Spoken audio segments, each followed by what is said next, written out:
Okay, this is a live video with Portrait2 assignment post-production. I'm here live with period 6. Period 6, give a shout out.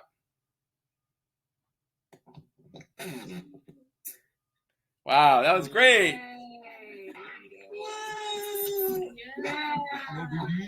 You guys hear that? You hear that? All right. I hope you heard that in this training video, you guys. It's a couple feet away, but yeah. Thank you, period 6. I didn't expect anybody to make any noise, to be honest with you. And you guys surprised me. Thank you. Thank you very much. Okay, so yes, this is a live video. I just proved it. All right. So you should have already done pre-production and production from a lesson prior to this. And now we're ready to do the computer part of this, the editing part of this photo, this portrait photo that you took in post-production. And so the first thing you need to do is add your portrait photo to Adobe Lightroom Mobile on your Chromebook. Now you could do that with your phone. So if you have Lightroom Mobile on your phone, you can then log in with your Adobe ID username and password, which is your Chromebook username and password, and then just bring the photo in, okay? Bring the photo in, clicking the add, bring the photo into Lightroom on your phone. Again, you have to be logged in with your Adobe account. Then put your phone away, put your phone down, right? Once you do that, and go to your Chromebook Lightroom, and again, you have to be logged in, right, with your Adobe ID already. And then when you open it up, you will see that photo there. Okay. And remember, you guys, let's keep the chat, even though I'm looking away, keep the chat to this class, please. Okay. I want to just be able to glance at it real quick to see what questions you might have. Okay, right. Okay. I'm going to edit that part out of the video. Okay. I can do that because I know how to video edit. And so do you. Okay. So, or you will be. All right. So, then, okay, once you get that open, then we're going to use the crop tool to check and fix rule of thirds if necessary. We're going to use the auto button in the adjustments panels let the Adobe Lightroom AI engine make adjustments it thinks it needs to make. Then you're going to check those adjustments out and make any changes you want to make to the auto adjustments that you think are necessary based on your eye. Okay. And then we're going to use the spot healing brush to remove any blemishes. So I'm going to show you how to remove a spot, and then I'm going to also show you how to remove an area. Okay. And when you see the sample demo photo, you'll see what I'm talking about. Okay. All right. And then we're going to upload it. Here, you're going to click submit, and you're going to browse to your uploaded, downloaded, exported, shared photo, Portrait2.jpg, and you're going to upload it here. Okay, you're going to click here, but in period 6, not in period 2. Okay, so first of all, if you don't have a photo yet, and you only get half credit if you use this one, by the way. If you turn this one in, if this one of me, you only get half credit, so half a point, versus the full credit or even extra credit if you use a photo that you took. Either you took it of another person, or you did a selfie like what I did here. Okay, so let me click download to download the image. All right, so now I have it. And this is not necessarily part of the training video, so you won't have to do this if you have your own photo. But now I'm going to go to Adobe Lightroom, and right here, this Adobe Lightroom.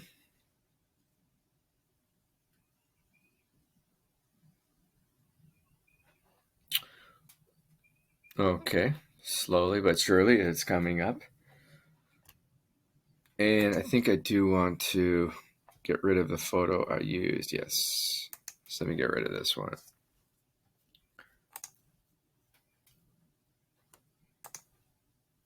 Oh my God, come on.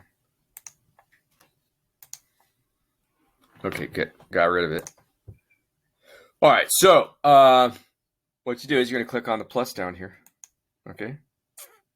Whether it's on your phone or on your Chromebook. And you're going to, if you use the timestamp, it'll put the most recent image there. So click on that. And it's going to upload the image. Okay. So let me get back. This would be the home screen, right? So now I know I've got it uploaded. So I'm going to click on it. And I'm going to click on the photo to go into it.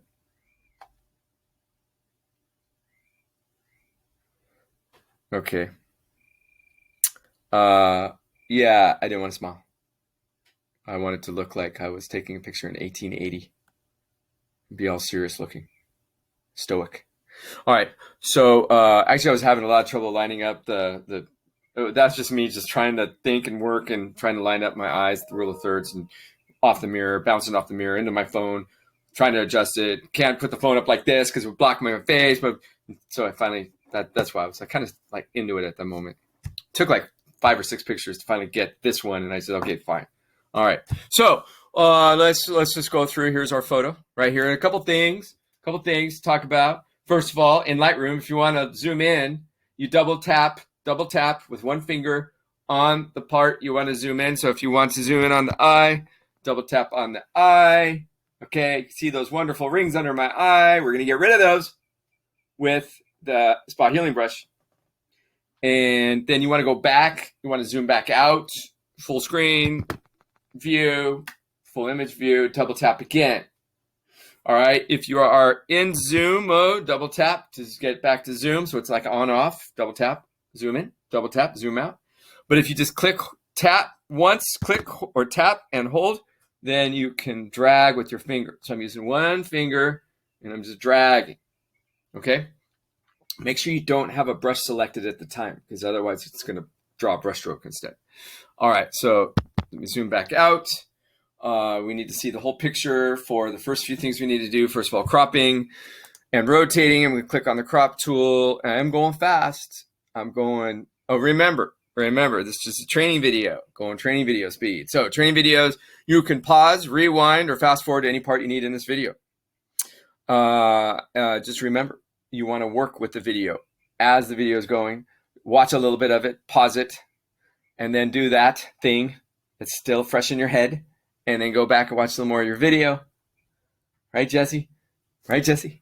Whee! Right, Jesse? Okay. Jesse's having fun right now. And I got to edit that out of the training video too. And so anyways, you might need to rotate it now. All right, so you might need to rotate it, right? If you need to straighten it out, it's again, or you want that kind of look. All right, it's up to you. It's up to you. So I really don't need to do too much to this as far as rotating goes, but okay, I guess I'll do a little. And then you also want to adjust rule of thirds. The only problem is, I always say get the eyes on the upper third line, but if I do that, notice it could work, it could be okay. I don't like just me because I know the background doesn't matter. In fact, I was in portrait mode on my iPhone, and because I was in portrait mode, it blurred the background out for me, okay? So it created a shallow depth of field just on my face, causing the background to blur. And that's a trick you could do on the camera. Anyway, but there's nothing interesting here in the background, just a blurry background. And by the way, I took this in that room that I use for my camera obscura. Remember the camera obscura thing? I'm in the same room. Okay, this is turning into my second media room. Okay, kind of like my back lot. Okay, so the gap on this side of my ear is much less than the gap on this side of the ear. I don't like that, so I'm going to come back in and I'm just going to try to balance that, even though that makes it so that my eyes are above the upper third line. So what? It could be above the third, as long as it's near it, right? You don't even have to use it if you don't want to, as far as rule of thirds. But I'm suggesting, right? We don't want too much headroom. We don't want it to not try to use rule of thirds. Okay, but as long as we're close. So I guess we're close there, so I'm going to click done. You might have done a better job in production with rule of thirds. You might not need to do any of this stuff that I just did, but you want to check it. Just check it and see, can you make it even better? All right, then I'm going to click on the auto adjust button right here. And then I'm going to pay attention just to these two, the light and the colors. Okay, so for light, you could see what it did. And my camera obscura room is also my bathroom, my master bath.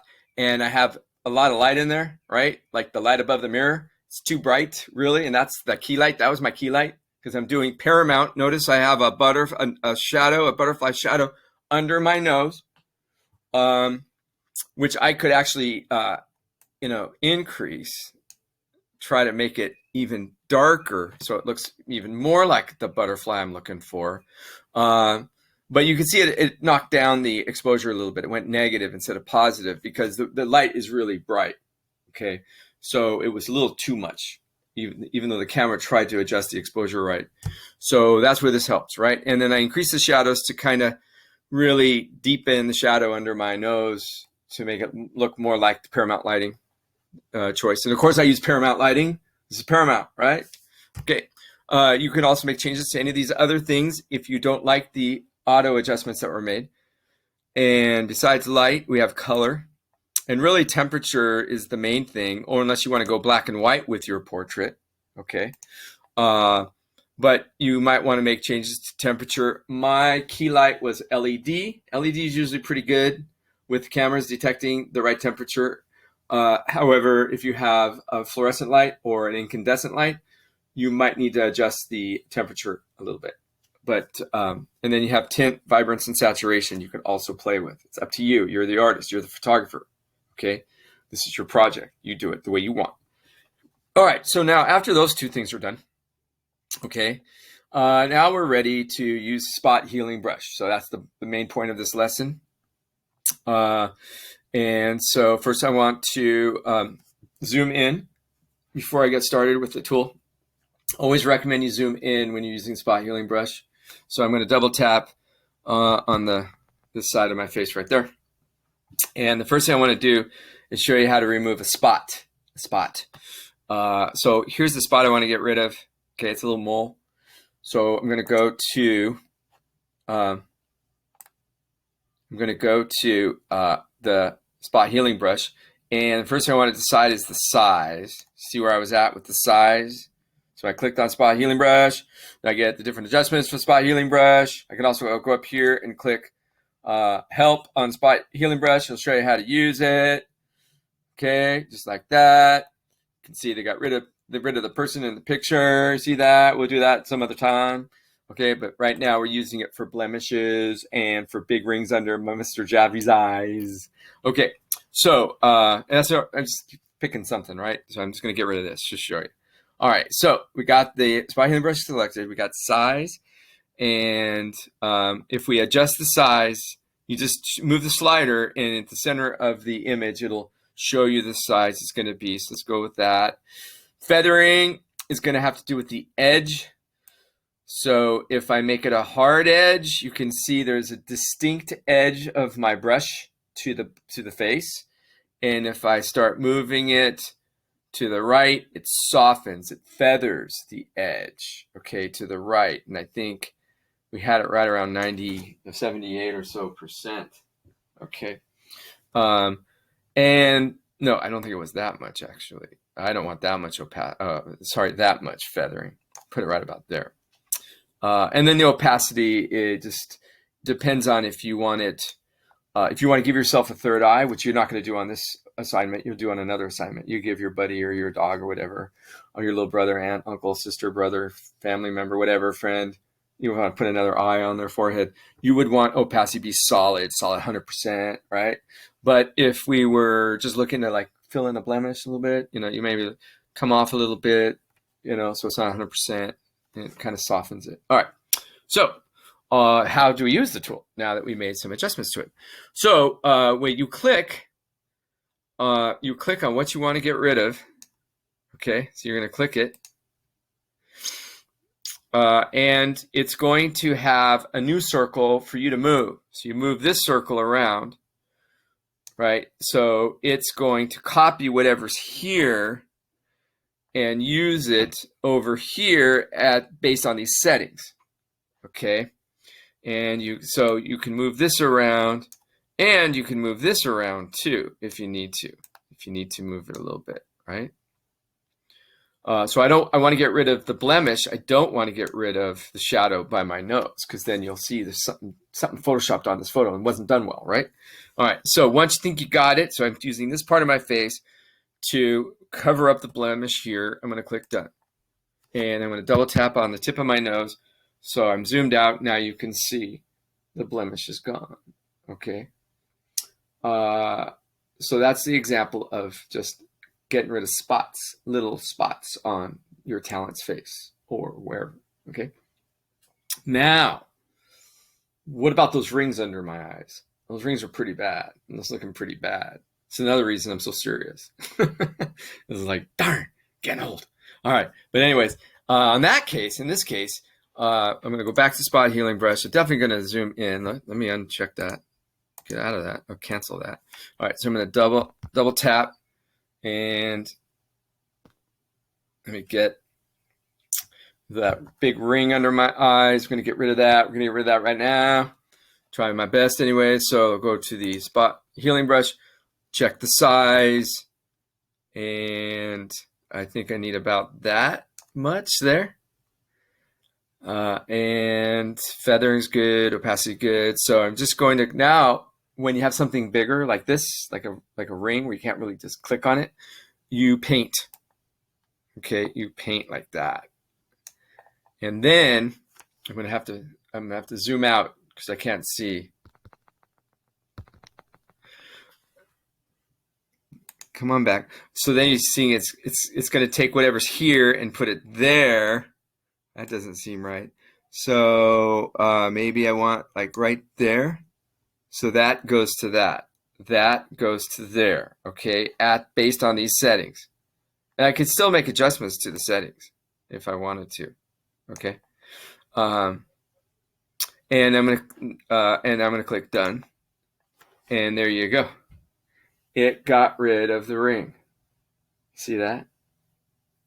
All right, and I want to get rid of the other one. So do the same thing. And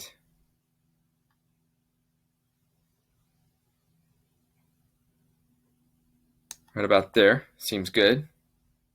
Okay. And click done. Rings are gone. Rings are gone. All right. So Melanie Alvarez, you're here. Thank you. Let me give you credit. Still need more of you on your camera. Okay, so that's an example of how to use the spot healing brush. Use click on it and go to the help link and look at this again. It gives you examples. Also, watch what I did in the training video as far as what copies from, where it copies to. So you're copying from, the arrow comes out of that and then goes to the area the arrow points to is the area that's going to change. Okay, so that's the part you painted on, is where the arrow goes into. Okay, so I'm going to click done. Oh, did it lock up on me? Right in the middle of a training video. That's not good. Oh, okay, let me cancel it. There we go. All right, we're back to normal. We're good. We're good. Okay, so once I'm done, I'm ready to share it. So I'm going to click on the 3 dots and the 2 lines. I'm going to go share to, so I can change the name of this photo. And I'm going to wipe all this stuff out, and I'm going to say this is Portrait2. You don't have to worry about adding the .jpeg back in. It will add it for you. Click save. And then I'm going to back to the assignment. I'm going to click submit right here. Click submit. And when I do, it's going to have me browse to my files, right? It'll take you want to go to your files, click on images. Make sure you're sorting descending on date modified. The most recent one will be right there. You click on that to turn it in. Okay? Click on that to turn it in. And then you're done. You click submit, right? All right, so that does conclude our training video. So let me end the training video. Period 6, you did a great job.